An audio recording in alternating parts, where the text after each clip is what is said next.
I was invited to speak to this university. No one showed up. Twice. We're good at things that we don't like doing. Every day we recharge our phones, but we forget to recharge ourselves. Rise and shine, it's Entspresso time. Hey Believe Nation, I am not a morning person, but when you start your day with a powerful routine that inspires you, like watching one of these videos, it will change your life. So let's start your day off right together. Grab your coffee, know that I believe in you, and get ready for a shot of Entspresso from Jay Shetty. I wake up every morning. Espresso keep me going. I wake up every morning. I was really shy. I didn't enjoy stages. I didn't enjoy speaking. My parents forced me to go to public speaking and drama school. So I spent 14 to 18 in public speaking and drama school. Changed my life. I did not know what I wanted to speak about. So even when I finished at 18, I still didn't like going on stage because I didn't have anything to talk about. So now you've got the tools, but you haven't got the passion. So I developed somewhat of an expertise in 4 years, but I didn't have what I was passionate about. And then when I became a monk, I was like, this is it. This is why I went to public speaking school, because I love talking about philosophy. I love talking about science. I love talking about culture. I love talking about life. I love talking about growth, etc., the mind. So I got what I was passionate about when I became a monk. So for me, the process came from 4 years of consistent public speaking school. Like, it changed my life. And that's all thanks to my parents for forcing me to go. I had no interest in being a public speaker or a storyteller or any of these things. That was just, I lucked out. And then it was me finding what I was passionate to speak about. And then I've spoken for 3 hours a day for the last 13 years. And I spoke to audiences of 0 all the way to audiences now of thousands. But when I first started speaking, I remember I was invited to speak at a university where I wasn't getting paid for. I was like 20 years old. I was invited to speak to this university. No one showed up. Twice. So they organized 2 events for me. I was meant to speak about life, philosophy, etc., all the kind of stuff I speak about now, and 0 people turned up. And I practiced my speech both times to an empty room as if it was a packed room, because I was like, I'm still going to practice. And so for me, having done this for 3 hours a day for the last 13 years, that's now being gratefully received online. So I'm very fortunate that it's shifted from an offline world to an online world, which we can dive into. Yeah. But the point is, it's been my absorption and addiction for over a decade now. You can get great at almost any skill. Almost any skill you could get great at if you wanted to. If you dedicated yourself to practicing, if you dedicated yourself to modeling success, if you dedicated yourself to doing it, you could get great at almost any skill. Now, where people go with this is the extreme. Like, well, I can't become, a 7-footer in the NBA. Like, okay, great. If you're 5'2", you might not be able to be a 7-footer in the NBA, right? But just think about it. Think about your goals. Think about your dreams. Think about where you want to go. What you want to do is possible. Stop looking at all the rare exceptions of how you can't do it, and instead focus on how you can. Where we struggle is because the things that we need to get great at, we probably aren't very good at. This is a really big deal for entrepreneurs, because you're probably good at some things. You're probably naturally good at some things, or you had some training, or your parents put you into classes and you developed a skill set at something, but you may not like that thing. Like, this is the trick. We're good at things that we don't like doing. You're probably really good at a lot of things that you don't want to actually now commit the rest of your life to doing. And so this creates the dilemma. This creates an entrepreneur's dilemma. We should name it something. Maybe it's the entrepreneur's dilemma, where you have 2 choices. You either focus on what you're good at, that can get you paid, that can get you a job, that can maybe even have you start your business. You're good at it, you can get paid doing it, but it is not something you enjoy. And the more you do it, you slowly start to lose your soul. It slowly starts to be life-sucking for you. Like, imagine this thing that you're good at that you don't like doing. Just imagine, you close your eyes, you're daydreaming. Imagine that you had to do this thing for the next 40 years of your life. How much would you hate your life if you keep doing those things? So it's that, you keep doing the things that you're good at, but you don't like. versus the things that you want to be good at, that you really love, but right now you suck at it. That's the hardest thing for people. It's like you want to get good at this other thing. That's where your passion is. That's where your heart is, but you don't have the skills yet. And so a lot of entrepreneurs is where they quit. It's where a lot of you will quit. You'll stop because you're not good at it. It's like, oh, wow, I suck at it. And so I guess I'll never be good at it. And so then you don't do it. Where all you need to do is flip it to say, okay, I don't suck as a human. I'm not good at the skill set yet, but I can get good at it. How do I get good at it is by practicing. When I first started making videos, everything is against me, right? If you look at who I was, where I came from, my personality, my thought process, everything was against me for making videos. So let me break it down. Let me actually take you into the early days of Evan Carmichael making YouTube videos. I am shy. I am introverted. I don't like disappointing people. I have no need to be famous.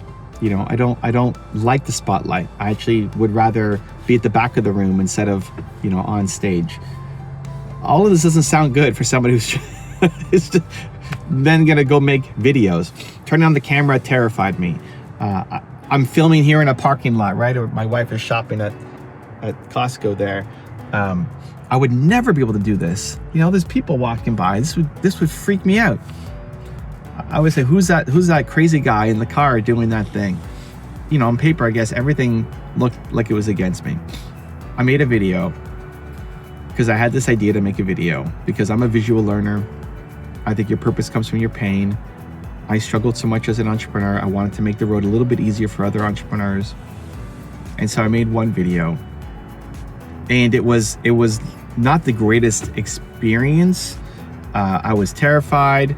I was sitting down. I was in a suit. I was nervous. I was memorizing a script because I was so worried that I was going to say the wrong words and people wouldn't like my video. They can go back and watch that first one I did on Walt Disney. And it took a day or whatever to make this one short video. And I'm not even on camera for most of it. Most of it is me doing an audio because I could read it. I wanted to read the script. I had the perfect script.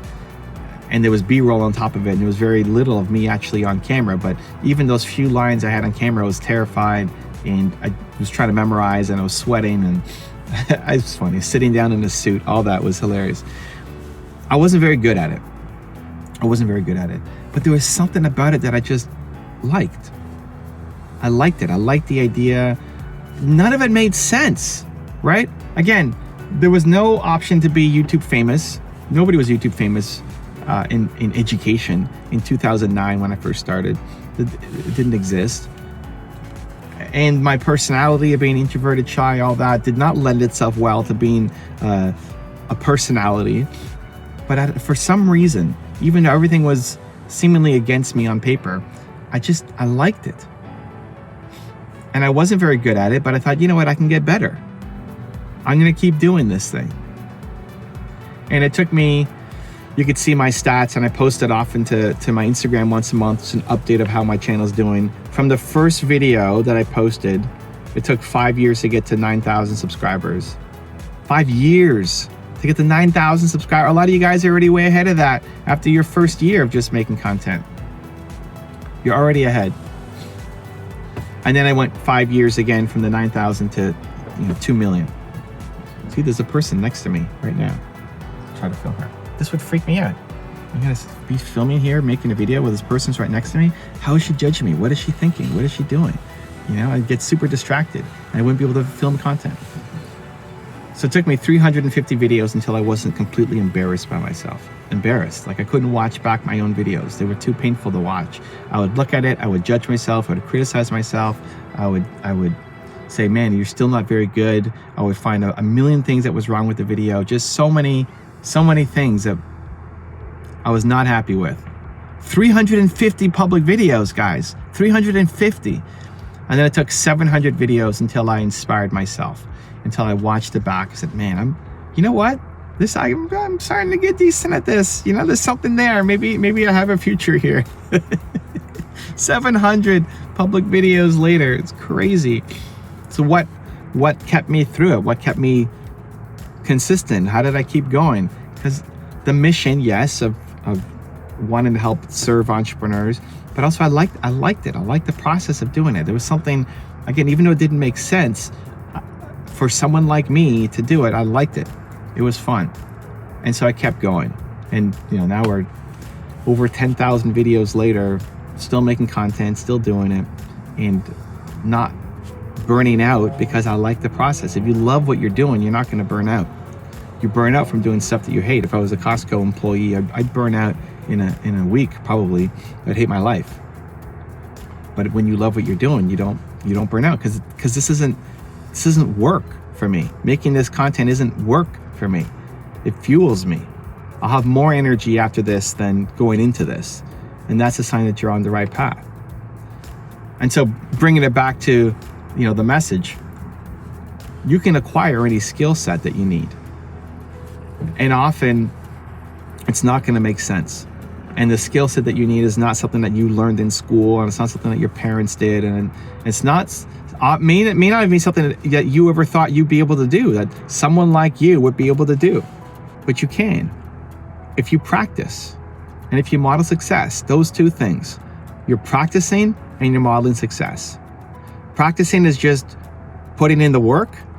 It's the working hard plus the working smart, really. Practicing is the working hard. You have to practice. You got to do it. You got to put in the reps. Even if you suck at the beginning, when you practice, you'll get better. And then modeling success is the working smart, where you're looking at who's done it before. Who can you look up to, who's accomplished what you're trying to do, and how can you have them teach you so you can pick up that skill a lot faster. The difference between where you are now and where you want to be is the skills that you develop. The skills you develop will come from you practicing and modeling success. But the key component to it is not judging ourselves for not being further ahead, because you're probably good at something that you can't get paid for right now. And there's such a tendency to just focus on that.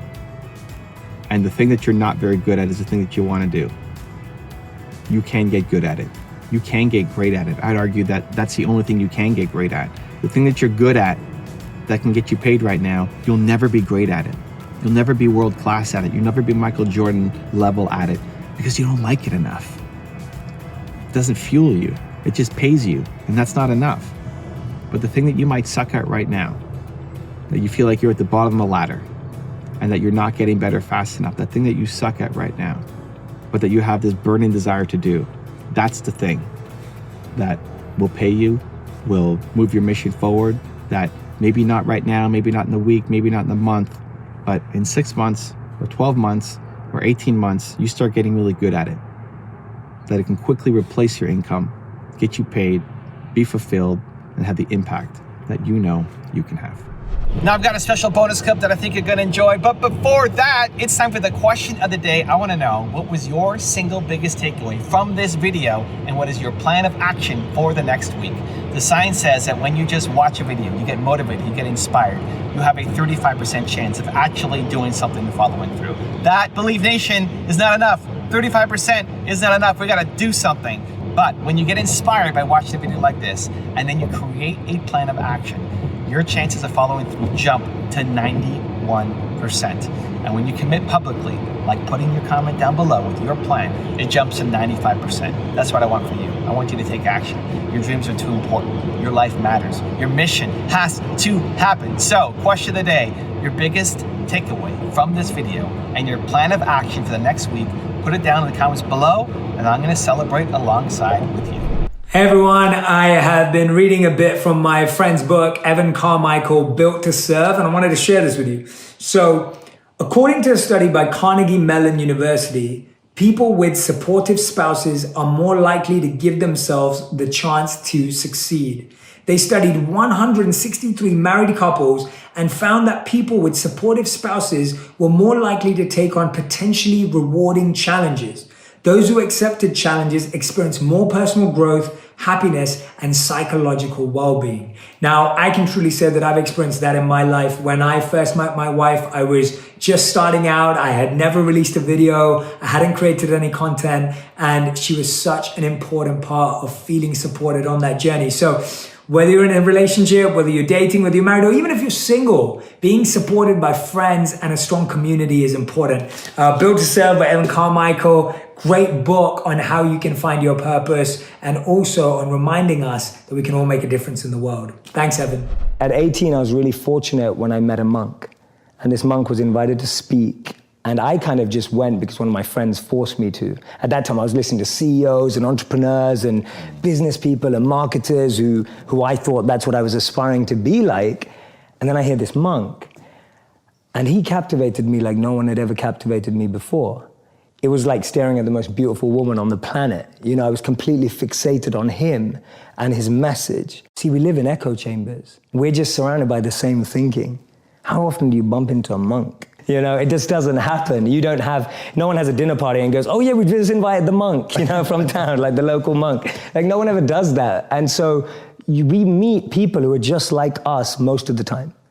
And we talk about this in business all the time. If you want to be a billionaire, spend time with billionaires. If you want to be a millionaire, spend time with millionaires. If you want to be a tech startup, spend time with, you know, that's the common rhetoric that we hear all the time. But what if you want to find purpose and master the mind? There's no one better than a monk who's mastered the mind. So for me, the first step is just opening yourself up to new experiences and new role models. Because most of us can't see ourselves in people, so then we try and fit ourselves into the boxes that we do see. And I mean, there's this beautiful quote that I've been saying it everywhere, and I wish I wrote it, but I didn't. So it's by a philosopher and writer named Cooley. And he said that today, I'm not what I think I am. I'm not what you think I am. I am what I think you think I am. Right? And just let that blow your mind for a moment. It's so powerful. I'm not what I think I am. I'm not what you think I am. I am what I think you think I am. So we live in this perception of a perception of ourselves. Hence, my identity is made by what my parents think I should be. My identity is made up by what my college or university thinks I should achieve. While you're living in that bubble and that echo chamber, getting to what you really want to do is impossible because maybe that just doesn't fit. And I think so many people feel that way today, that they don't fit into the current education system. They don't fit with the 3 or 4 or 5 careers that you're taught exist. So that process of self-excavation and actualization first requires being exposed. You can't be what you can't see. If I never saw a monk, I would never have wanted to be a monk. If I never meet a billionaire, I wouldn't want to be one because I wouldn't know what that feels like. I don't know what it looks like. I don't know what it takes. And I think that's the biggest challenge of our society, that we're not exposed. So that's the first step, being exposed to unique experiences and role models. Second step is finding that experience or role model that you're passionate about, and exactly like you said, taking it seriously. Shadow them, network with them, spend time with them, observe them, even from afar. It takes that observation, being addicted to observing that person's lifestyle. And then the third step is going yes or no. Does that work for me? Not everyone who's going to go off and become a monk is going to feel like the way I did, and that's cool. But not everyone is going to go and follow and shadow a billionaire and go, that's exactly the lifestyle I want. They may want the result, but do they want the hard work that goes with it? And so for me, that's the third step. It's observing, focusing, shadowing, getting as close to the process of that individual, and then going yes or no. Do I want that process? Not do I want the result? Everyone wants to be that monk who's fully enlightened, you know, can walk through, has an incredible aura that people just gravitate towards. But when you realize he has to wake up at 2 a.m. every day and sleeps about 4 to 6 hours, you're like, you know, I don't want to do that. That doesn't sound like me. In the middle of 2009, he was the software engineer that no one wanted to hire. He had 12 years of experience at Yahoo, but he was rejected by Facebook and then rejected by Twitter. He'd been to a great university. He had a great CV. But he decided to team up with one of his alumni members at Yahoo and started to create an app and focus on the startup space. In 5 years' time, he sold that app for $19 billion to Facebook. Believe it or not, that was Brian Acton, the co-founder of WhatsApp. When he was rejected from Facebook, he said it was a great opportunity to connect with some fantastic people. I look forward to life's next adventure. When he was rejected by Twitter, he responded by saying, worked out, it was quite a long commute. It's so interesting to see that someone rejected from two of the top internet companies actually responded with humor and actually responded with positivity. This lady was diagnosed with clinical depression. Her marriage had failed and she was jobless with a dependent child. She was on a 4-hour delayed train journey from Manchester to London when she came up with this idea, and she started to write this book about this wizard. And as she started writing, she then finished her manuscript, took it to 12 publishers and was rejected by all 12. Believe it or not, that's J.K. Rowling. This man watched his first company crumble. He was a Harvard University dropout, and his first company's demo didn't even work. He went on to build Microsoft. His name's Bill Gates. Therefore, failure is just a sign that we need to widen our scope. We need to be ready and build ourselves up for the next level. Actually, what we end up achieving is far greater than what we'd envisioned for ourselves. And this divine plan, this orchestration can't be happening without this intervention that occurs, because if we had it our way, we'd just settle, we'd just accept what we thought was our goal, what we thought we were chasing.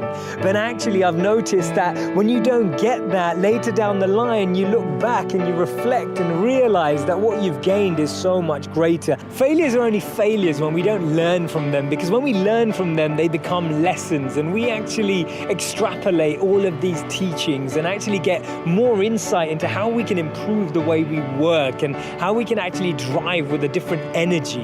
The challenge we have is that we only talk about people's failures when they succeed, and that's why they become this taboo, or we feel like their failures never happened. We need to share these stories earlier. We need to bring out these stories and experiences on the journey so that people who are on the journey can actually follow in those footsteps. And that's why Steve Jobs said you can't connect the dots moving forward.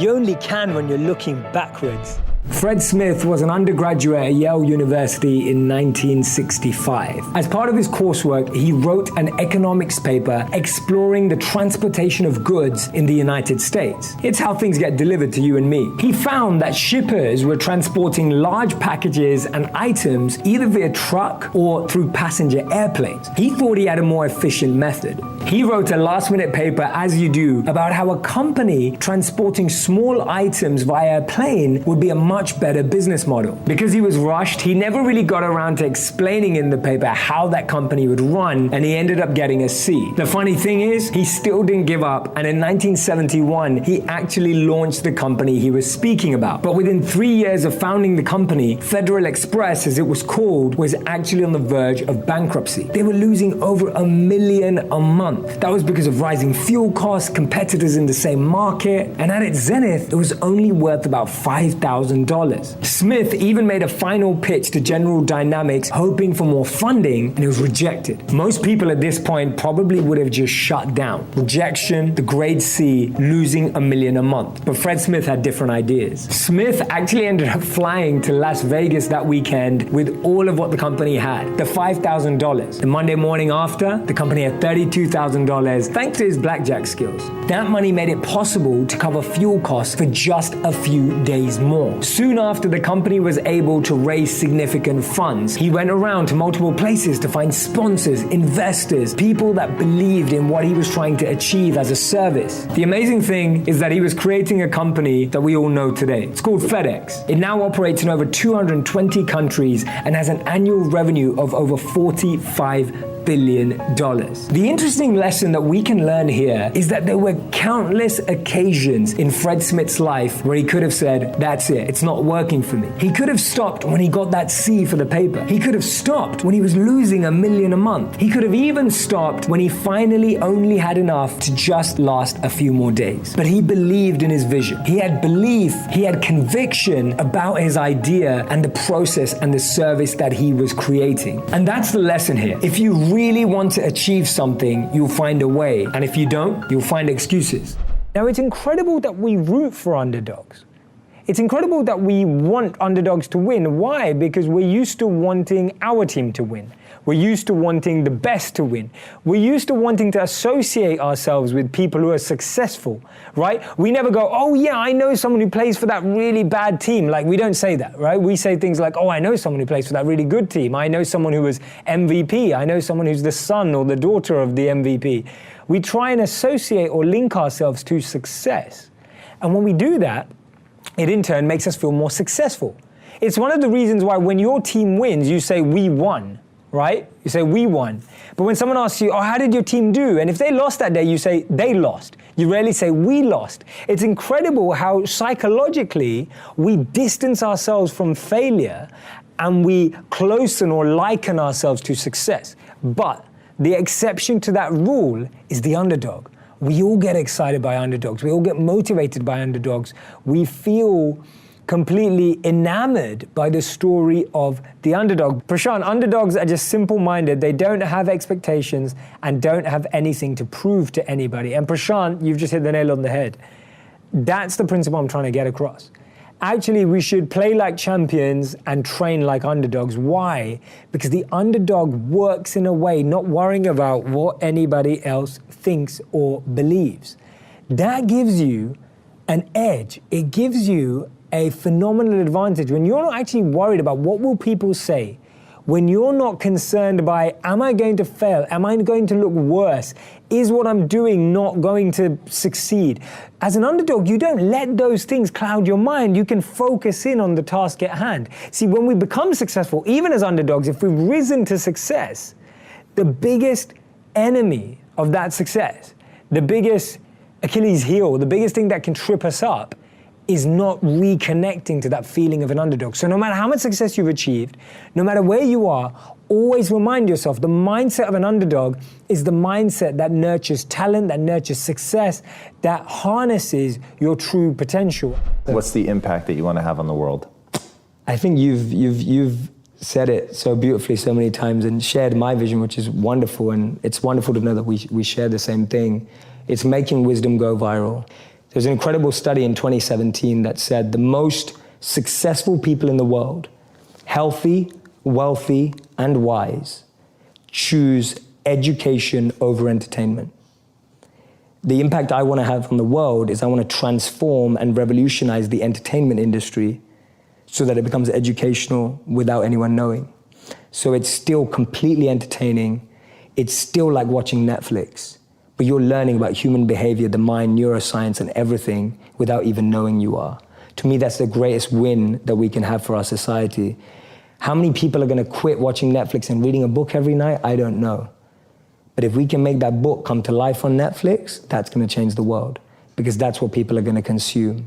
So for so long, media has been used to numb people, to switch people off. If we can use it to excite, elevate, and enlighten people, not by like the cheesy way of like, oh, let's follow someone through their journey of enlightenment. It's not like that kind of stuff. I mean, like really entertaining programming where you can learn by being entertained at the same time. If I can do that by changing the most powerful industry in the world, then I will feel that I've had somewhat of an impact.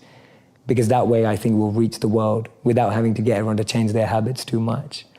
My thing is, how do we meet people where they are and really deliver a message and a powerful expression of love? And to me, that's the highest form of compassion. The highest form of empathy, love, and compassion is to meet people where they already are, rather than expecting them to change. Let me tell you about this girl called Cleo. I think you might know someone like her too. She had the dream of becoming a model. She said she was going to move to LA to pursue it seriously. She took care of herself, at least her body well. Someone told me she did ads for L'Oreal. She had so many followers on Instagram who all loved her. Within a minute of her posting a picture, there would be hundreds and hundreds of comments, all telling her how beautiful she was, how good she looked, comment after comment, like after like. She was a real entertainer. She was always making everyone laugh. I remember every guy wanted her number, but she kept to herself. She just had this infectious energy. She got along with everyone. She was always the life of the party. She was never seen in the same outfit twice. Boxes and boxes of Amazon Prime.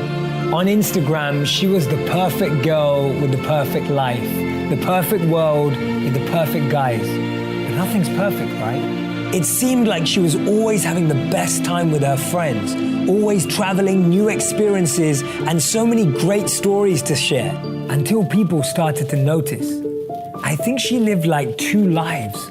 No one really knew her inside. She had everyone to text, but no one to talk to. Everyone to follow, but no one to walk with. When the phone was up, her world was a stage. When it was down, her reality came. She had an invite to every event, but still felt lonely. She had all the friends in the world, but still felt no one really knows me. She was going through pain, but never showed that side. It was something she hid from the world. Or maybe we just never asked.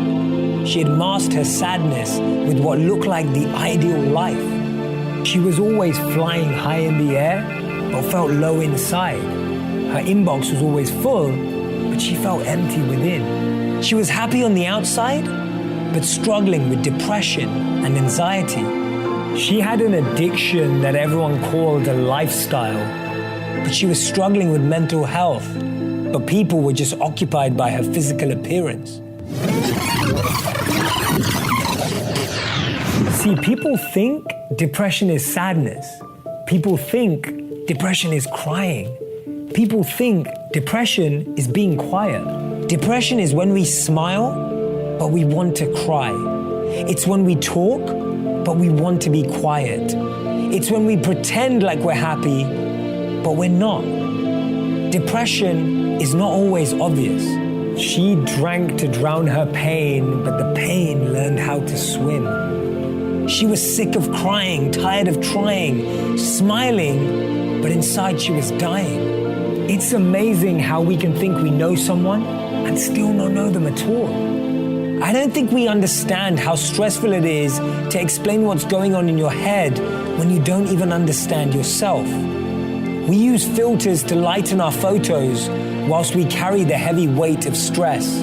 Remember, it's okay to have highlight reels, but make sure someone knows how you really feel. It's okay to use FaceTime, but make sure you spend quality time face to face. It's okay to have followers, but make sure you have true friends. Don't live for the approval of others. Document the moments you're most in love with yourself, not just the moments you think people will love the most. When someone doesn't post for a few days, we ask if they're okay. When someone posts every day, we assume they are. Tell people you love them. Be a trustworthy friend. Tell them that they matter. Tell them that they've survived a lot and they're ready to thrive now. People who care will ask how you're doing. People who love you will wait till you tell the truth. And that's why Robin Williams said, I used to think that the worst thing in life was to end up alone. It's not. The worst thing in life is to end up with people who make you feel alone. Something that happens is you have to surround yourself by peers in a space too who understand you and don't see you as competition. And that's really hard, and it's like a fine line. I genuinely believe that collaboration wins always.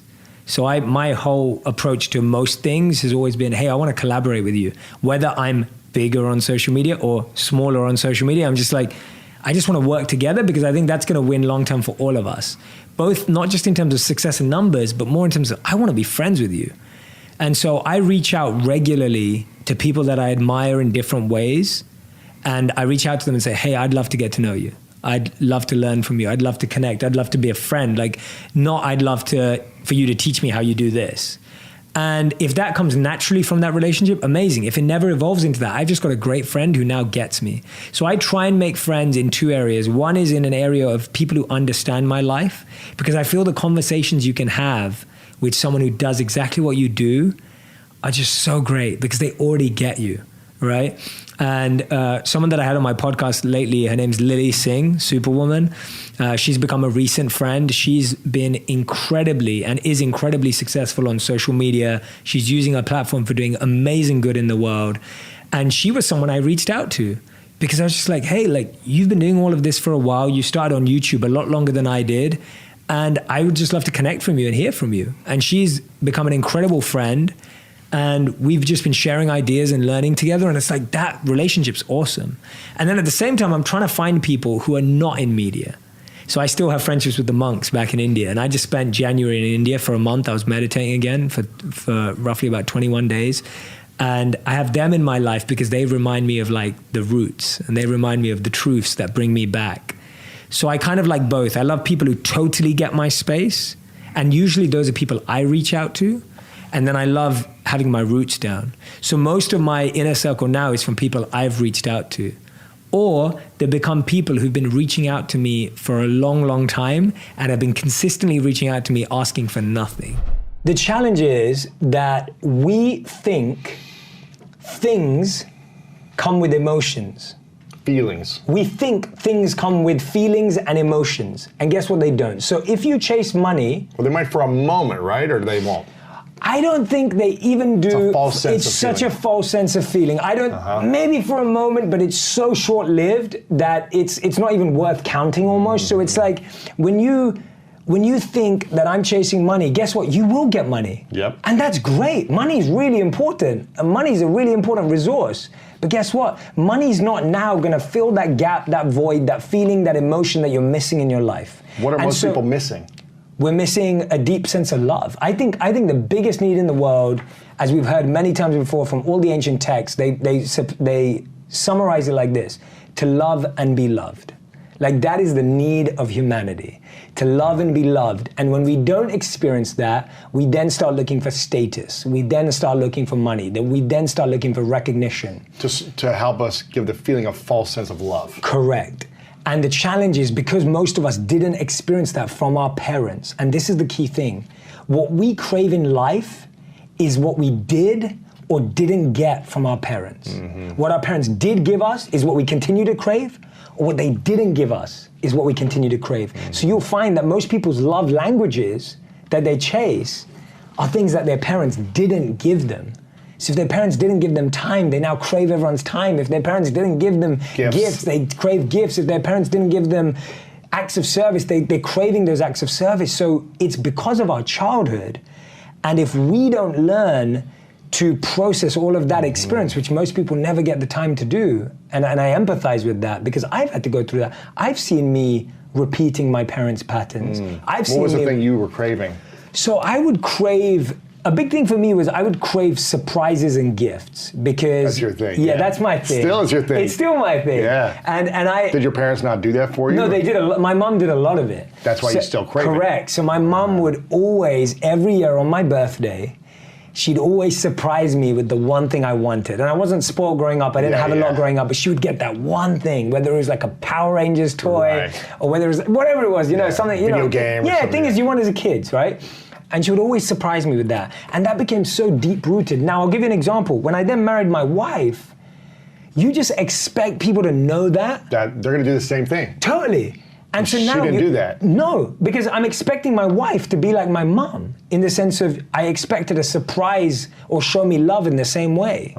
And she doesn't know that. She's not a mind reader. I can't expect her to know that. So it took communication. It took time for me to explain that. So anyway, I think that's where it stems from. That desire, it doesn't come from any, you can say it comes from society and education. Of course it does. But I think the deepest place it comes is what your parents did or didn't give you. That's where it comes from. A young boy once asked his teacher, what's the difference between I like you and I love you? The teacher beautifully answered, well, it's like a flower. If you like a flower, you pluck it. But if you love a flower, you water it and nurture it daily and watch it grow. There is such a thin line between like and love, and because of it, we make so many mistakes in our relationships. When we want something in the moment, we take it and don't think any further. We do whatever we want to get that feeling of pleasure, not realizing that we're neither satisfied by that pleasure and nor will that thing last. When we pluck a flower, not only will that flower die, but we can't experience it for any longer than that moment. when you water it and take care of it daily, you can experience it forever. We've been wired towards an instant gratification, instant pleasure mindset. All of the adverts that we see, whether they're online or offline, are geared to driving us towards making instant decisions for instant promises of pleasure. The catch is, not only does that instant pleasure not satisfy us, the feeling doesn't last. We're so used to seeing all the straplines and headlines on the internet. Learn this language in 5 minutes. Get the ideal body in 10 minutes a day. Become a millionaire in 12 months. Now all of these sound brilliant, right? The problem is, they're not real. They're not true. They're false promises. The reason why it works is because it appeals to one of the most basic human desires: situational improvement without major resource investment. Of course, you can pick up a few words in another language or shed a few pounds of weight if that was your goal. Or maybe you will make a little bit more money. But real knowledge, real awareness, real fitness, real business, all of these things take time.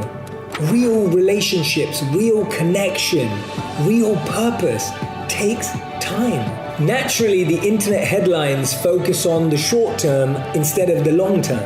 Because most of us would never click on something if it said, learn a language in 5 years with dedicated daily practice. We wouldn't click on something that said, here is the 1 hour workout that you need to do every single day. And we wouldn't click on the one that said, if you want to be a millionaire, here are the 10 failures that you'll go through in year 1, how broke you might be by year 3, and you may not even make it by year 9. The important lesson here is, if you want meaning, if you want purpose, if you want fulfillment, those things take time. You talked about the fear of fear and how you had to learn to let go of your fear of fear. What does that actually mean, letting go of the fear of fear? Yeah, so I talk about how we fear the wrong things. What do we fear? So most of us are fearful of how our friends are reacting, what's happening on social media, and what's the random bit of news that we heard. None of it is fact-based. That's one of the biggest issues that we have. Worry-based. It's worry-based, and it's also imagination-based. So we become fiction writers. We've all watched too many movies. Now we start writing these beautiful movies in our head. Well, not beautiful, scary movies in our head of what may happen. So our imagination, and Seneca said it best, we suffer twice. One in reality and one in imagination. Right? We suffer twice.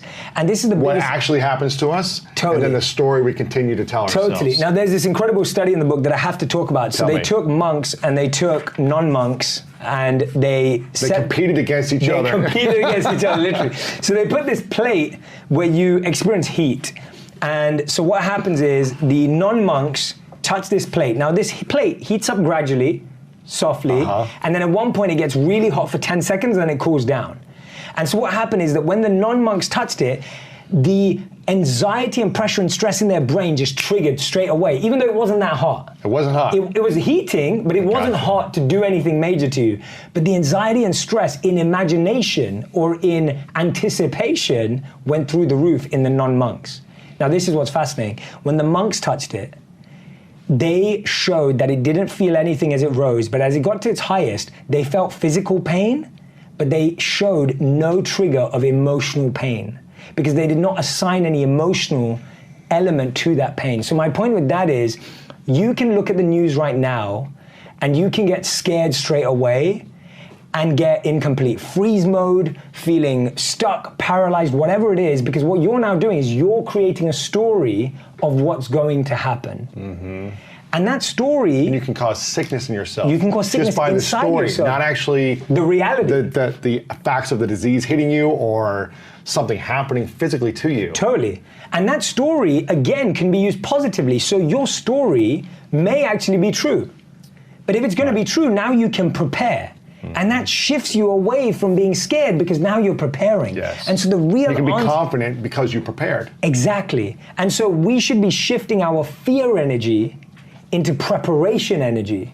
Because what fear does is it keeps you locked there, right? We just feel stuck. I'll give you an example. Like when you were preparing for big games, when you used to play in the NFL, right? And you're playing American football against some of the biggest athletes in the world, it's like you can either sit there and be scared that you're going to play this game on the weekend, or you can prepare. And your confidence is in the preparation. So when people go, how do I feel confident right now? Are you preparing? Are you putting the reps? Are you putting the reps? Yeah. Are you building your immunity? Are you taking your vitamins? Are you drinking lots of water? Are you drinking lots of water? Are you taking the steps that are needed to prepare for whatever's coming? You will feel more confident that way. Yeah.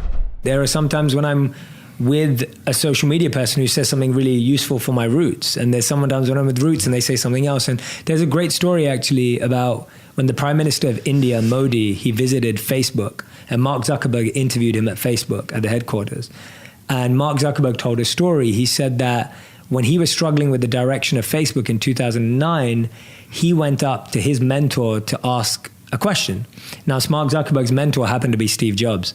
And so he went up to Steve Jobs and he said, Steve, I'm struggling with the direction of Facebook. What do I do? And at that time, you know, I mean, Steve Jobs is Steve Jobs. He could have said anything and it would have made sense. But, you know, he could have said, go and meet a venture capitalist. He could have said, go and meet an investor. He could have said, go and meet a tech company. He could have said, I'll tell you what to do. Instead, he said, I think you need to go to India and spend some time in an ashram, a monastery in India with monks. He goes, when you do that, you'll find the answer of what you want to do. And to me, that is exactly why the people that are most successful in this world are successful, because they surround themselves with people who have differing beliefs. And MIT did a research study on this. They found that people who are more innovative and creative in an organization knew people who didn't know each other. So when you know people who all know each other, you end up with the same answer, the same belief, and confirmation bias exists, and you just keep building that echo chamber. Whereas if you've got two people who don't agree and you get a checking system, then you can trust your gut and go with what you believe. So I think I try and move away from having people around me. And it's not just yes men or yes women. It's not just about that. It's about building a circle of people, like you said, that want different things for you and knowing what they want for you. So when I'm with my mom, all my mom cares about is my health, right? My mom does not care how successful I am, how many videos I have, how many people I help, even that. Like my mom will get over that. She's like, how's your health? Like, are you taking care of yourself? Are you sleeping well? Are you eating well? Like, that's my mom. And it's like, if I go and I measure everything, most of that, that's wrong. But if I know that that's what my mom wants for me, that's beautiful. That's what I get from her. And she'll take care of that. And same, you know, everyone plays a different role in your life. Don't expect everyone to play the role you want, and don't expect everyone to play the same role. Recognize that everyone's playing their role in your life and let them play it. That's what makes a good movie. If everyone played the same role in a movie, it would be boring. Very boring. Right? Every day we recharge our phones, but we forget to recharge ourselves.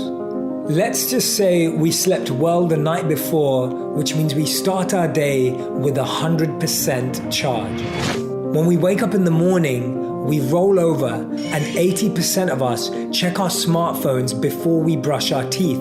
We scroll through social media, we browse through emails. That takes away 10% of our energy. Let's say we now have 90% charge left. We then commute to work. We spend our day in the office, in meetings, interacting with colleagues, finishing off projects and assignments. We now have 40% charge left. On the way home, we commute through traffic or on the train, and that takes away another, let's say 10%. We now have 30% charge left. We come home and switch on Netflix, talk to someone about what our day was like, and sometimes we lose another 10%. We now have 20% charge left. At 20% on our phones, usually the charge bar goes red. We get an alert. We get a message that tells us that we only have 20% battery left. The question is, do we notice when our charge is at 20% or 10%? There are always signs from our bodies, our brains, our minds. But are we tuned in? One of the best things we can do to recharge is to exercise. The hardest part of any workout is actually the 15 minutes leading up to it. We come up with 15 reasons why we don't want to sweat, and we change our mind 15 different times. CNN reports that when you work out, your brain creates more serotonin, which sends messages to your nervous system of happiness and well-being. Working out for 30 to 40 minutes every day can recharge our battery by 20%. Meditation is an incredible way to recharge our batteries. Exactly what the gym does for the body, meditation can do for the mind. Meditation gives us downtime, physically, mentally, emotionally, and spiritually. Meditation also directly impacts your entire nervous system by reducing your body's productions of stress-related chemicals such as cortisol. Meditation is a great way to recharge and can take you back up 20%. We've all heard about incredible morning routines, but the one thing that can make a huge difference to your recharge is your evening routine. 35% of us are not getting the recommended 7 hours of sleep per night. Remember, every body and mind is different. Make sure you find the amount of time you need to get that serious battery recharge. And the 75-year study by Harvard found that beyond anything, the real sense check for happiness and meaning in life was relationships, connections, interactions with depth that are fulfilling and full of joy. Making time for deep, meaningful interactions every day can give the recharge our battery seriously needs. What if we've recharged ourselves as much as we recharge our phones? Because if we don't, we'll end up like one of our phones in the bottom of some drawer in our home. Here's the shocking truth about loneliness. This is why we need to take it more seriously. Surveys show 1 out of 3 adults are lonely, and the health impacts of loneliness are shocking. Studies have shown that people who are lonely are 50% more likely to die before their time. Researchers show that loneliness is as damaging to our health as not smoking 1, not 2, but 15 cigarettes per day. Only around half of Americans say they have meaningful face-to-face interactions with a loved one, family, or friend every single day. Members of Generation Z say they are the loneliest generation and experience more health problems as a result of it. Loneliness was also linked with less physical activity, compulsive use of digital technology, and not being able to share our problems with others. In a study of 20,000 adults, 54% say that they don't know one person that knows them well. Additionally, 56% of people said that the people they surround themselves with are not necessarily with them. And approximately 40% said that they lack companionship, don't have meaningful relationships, and feel isolated. All of us have been in a crowd but felt lonely. All of us have been invited to a party but wanted to leave. All of us have likes on social media but don't feel loved in real life. So many of us can get comments on our posts but can't get a friend to call us back. Loneliness is real. So here's what we have to do. After studying over 2,500 consumers over 6 years, research found that people that see material possessions as a sign of success felt more lonely. Investing our money in experience rather than things is a great way of breaking the loneliness and materialism cycle. Schedule a time each day to talk to a friend. Take a class to learn something new. Volunteer to deepen your sense of purpose. Spend time with people who look more like your future than your past. The mental health charity Mind cites 2 factors that can cause loneliness. Someone either not having enough social contact or, more interestingly, being surrounded by people but not feeling understood, loved, or cared for. Notice, it's not just being around people, but being understood. It's not just being invited and present, but feeling like you're contributing. Loneliness really comes then from a lack of significance or lack of worth and what you bring to the table and what value you truly offer. Lonely is not being alone. It's the feeling that no one loves you. So start by loving yourself. I read an incredible study that changed the way I create and think. And it said that the human mind can't be logical and creative at the same time. How many of you have ever walked from a highly creative brainstorm where you were fueled with passion and then had to talk about numbers and business and, right? It's tough, right? Anyone ever found that quite difficult? It's quite challenging, and the mind's like trying to run from one side of the brain to the other side of the brain. So what I do is I create in depth. So I go really deep into my creation, and then I go really deep into everything else that I have to do. So before I went to India, I created my content in advance. And so when I was in India, I was able to really switch off. So the beauty of being able to be in India for 21 or 30 days, or wherever I am in the world for that matter, I'm then not having to think of creativity as stress or pressure. I'm able to do creativity as a form of passion and service. And so when I was in India, I was able to not look at Instagram. I was able to not look at Facebook. I was able to completely switch off for 21 days when I was there earlier in January. And I started my year in the way I wanted to. So I was meditating for 8 hours a day. I was spending time with my teachers who are mind-blowing and incredible, and trying to learn from them and taking knowledge and wisdom from them, and continuously praying to be of more service this year and make a difference this year. So that's how I chose to spend my January. And I had so many people saying to me, they were just like, Jay, it's January. Things are going well in your career. How can you take 21 days off? Right? That pressure, that noise of like, things are going good for you. How can you take time off? I was like, things are going good because I'm doing this.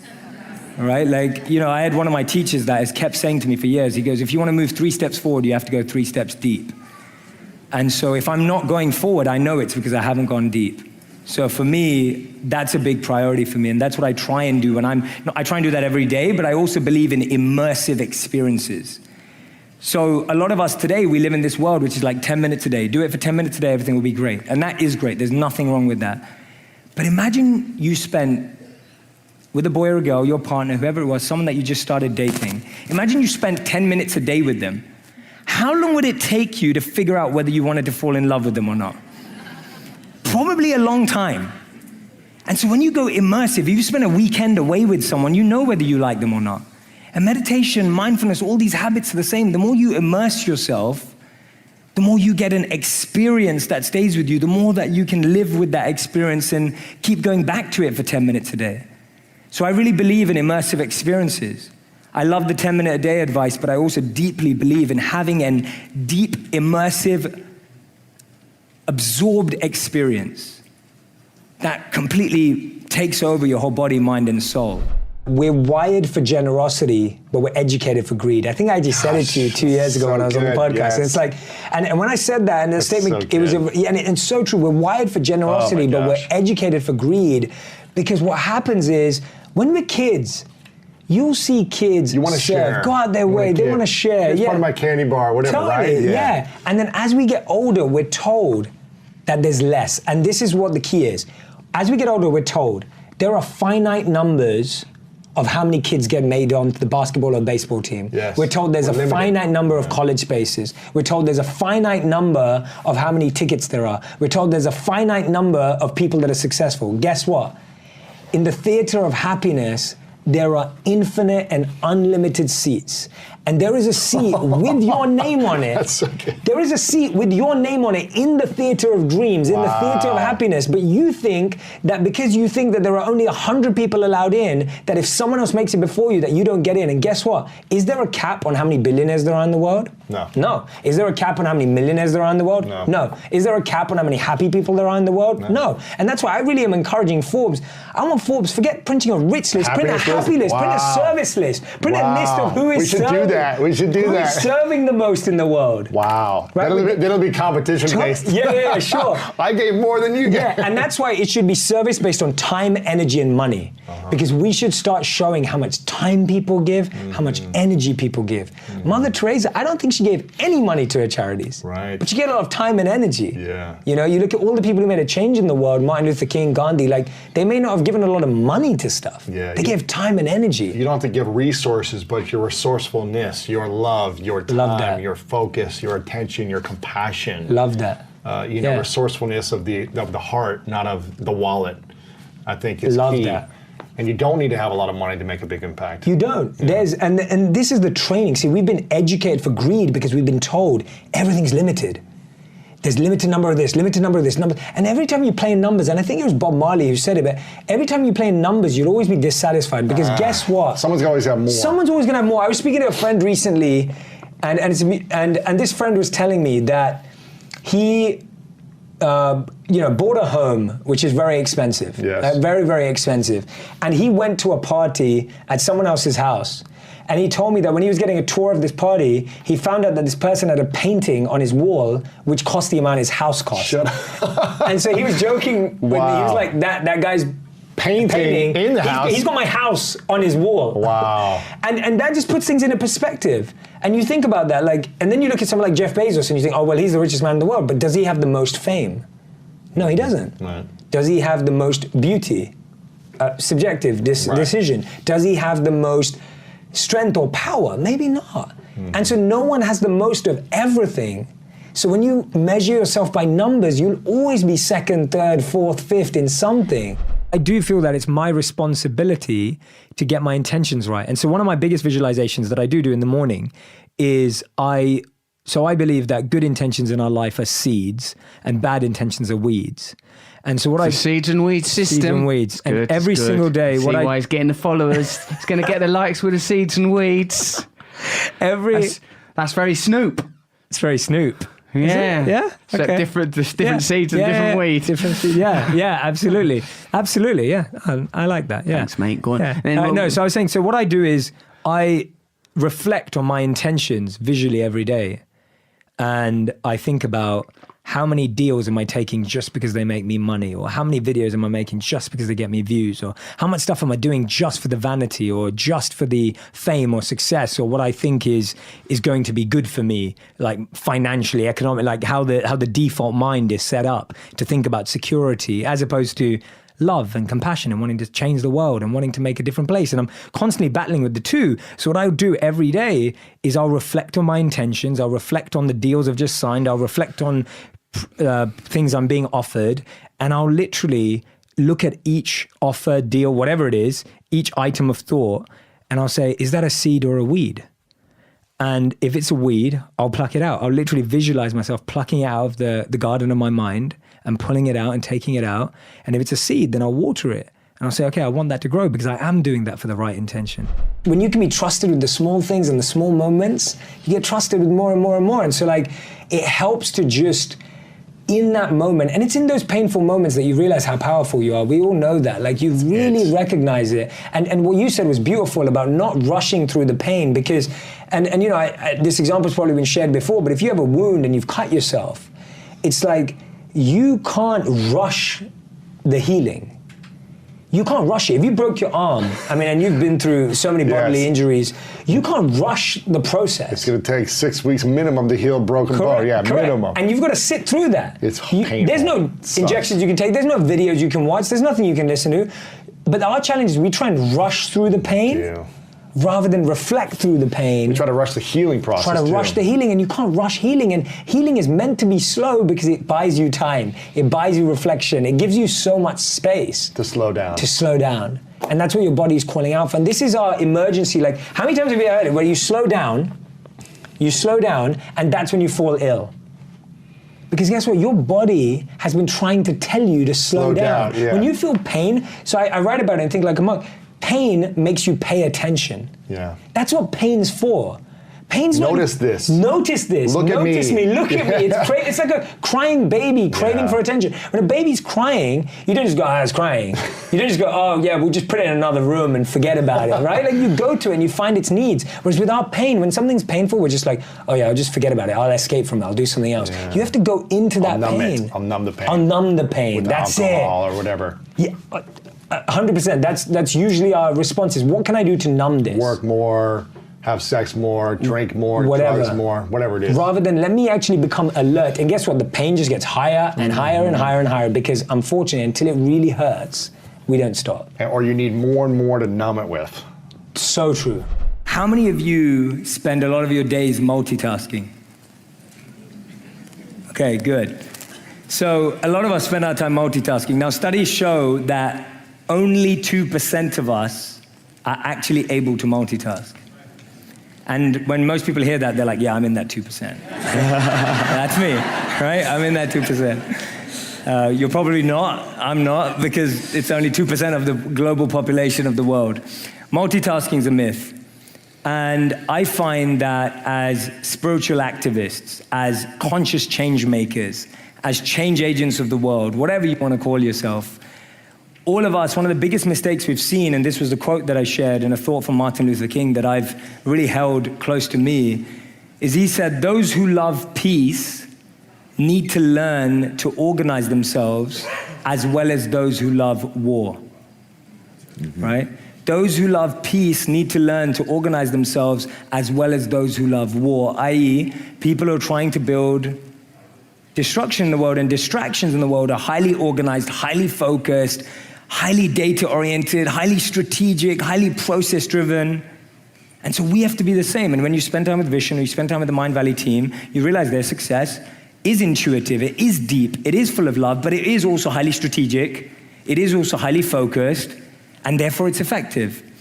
And so for me, my plea to all of you and to myself is whatever we're gonna do, let's get really strategic about it. Let's bring sincerity and strategy together. Let's bring data and dynamism together. Let's bring intuition and insight together, right? Let's not look beyond that and think, oh, that stuff's gonna work out because my intention's nice, right? Your intention's not gonna run a mile, but it will help you run the marathon. But it's not gonna run that mile that you need to do right now.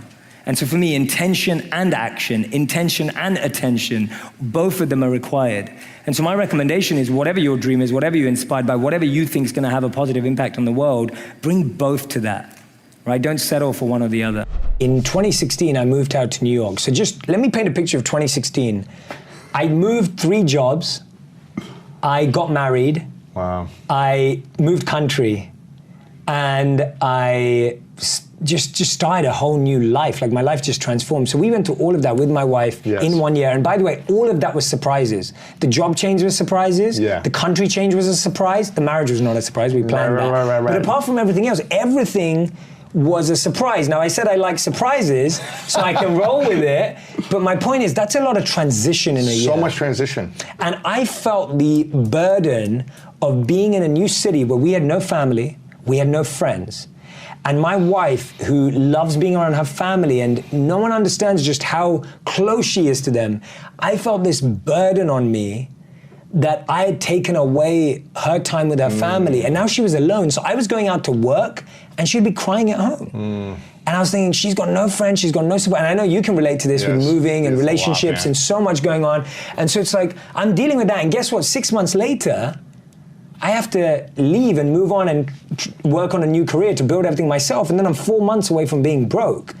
And so on top of all of this, I've now got 4 months away from being broke. I've got enough money saved for 4 months to pay for rent and groceries, and that's it. In New York City, and that's it. And guess what? Even on top of that, I've got 30 days before my visa runs out and I'm kicked out of the country. So I can't even live here anymore. So not only have I just got married, moved job 3 times, changed career again, had to move into an apartment, 4 months of being broke, and I might get kicked out in 30 days, and my renewal for my visa costs $15,000. Oh. So that's gonna eat into those 4 months.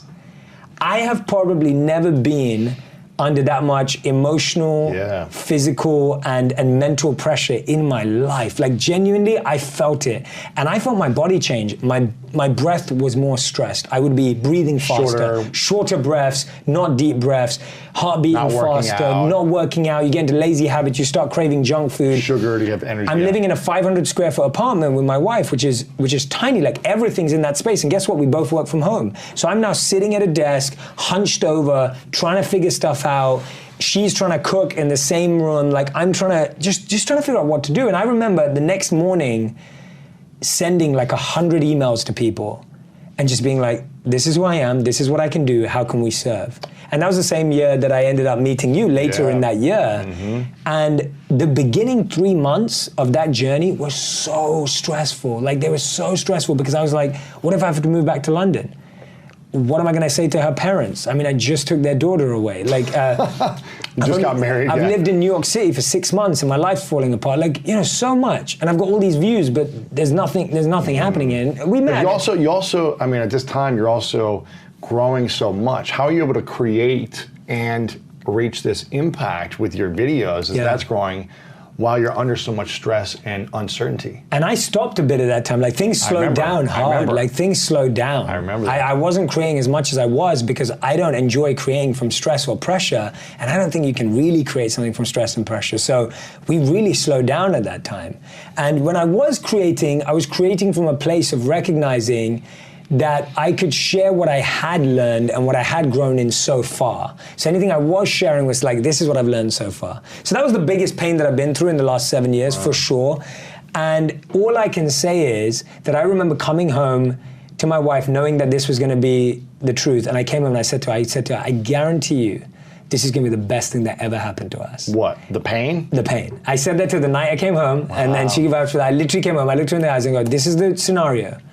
And I just want you to know that I guarantee to you, this is the best thing that's ever gonna happen to us. And I said to her, and this is a monk statement that we used to repeat, I said to her, I'm just not gonna judge the moment. Don't judge the moment, because what we do is we try to label moments as good or bad. And when you label a moment as bad, it now does not have the opportunity to become good. I'll give an example. If I go, I don't like this book's bad, right? And I love this book. But if I say that, guess what? I will never pick it up and recognize the value that's inside of it, because you've labeled it. Yes. And we label stuff, like we label, oh, that restaurant's bad. But when you label a moment, person's bad. That person's bad. Now you can't learn from that person. Oh, a great one. That's a really good one. As soon as you start labeling people or anything as good or bad, you limit it. You stop it from being something else. And here's the truth. Every moment can evolve into being anything if you give it the opportunity to. Right. But as soon as you say it's got no value anymore, you lose it.